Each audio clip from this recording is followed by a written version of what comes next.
Yun, good morning mga kasibat. Nandito tayo ngayon sa may Pedro Hill, Malate.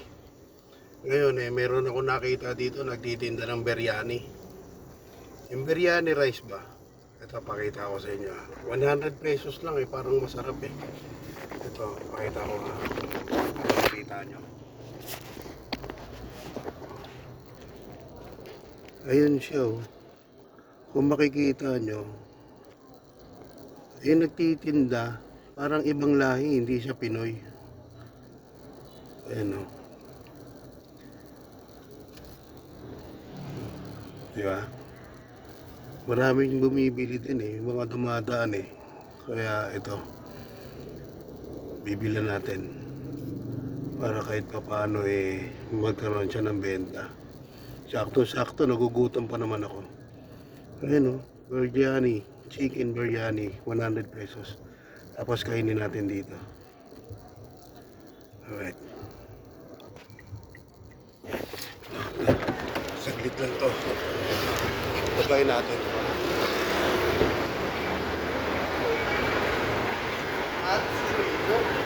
Biryani. Biryani kuya. Thank you. Hi. Yan, chicken biryani. Ayan. Pili tayo siya. Kuya, Facebook? No? Facebook. Kuya, we have a biryani mukbang. Yo, mukbang. Thank you. We have biryani mukbang. Okay. Thank you. Salamat. Alright. Salamat. Alright, ito nakabili. Ayan, nakabili na tayo ng biryani. Alright. Pasok tayo ulit, baka ma-raker tayo. Alright. Ayan, nakabili na tayo ng chicken biryani. Ito. Ang masarap. Oh my goodness. Halagang 100 pesos. Sulit na naman ang ano ko nito. Ang alam na sikmura. Alright. Okay. Huwag na natin patagalin ito. Napatagalin mo pa ba ito? Wow, ang bango. Ang bango.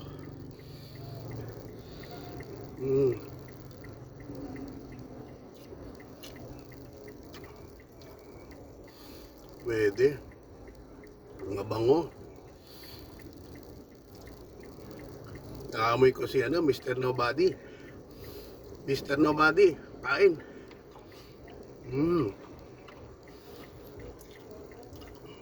Pwede. Sarap. Quality. 100 pesos lang. Sulit. I love it.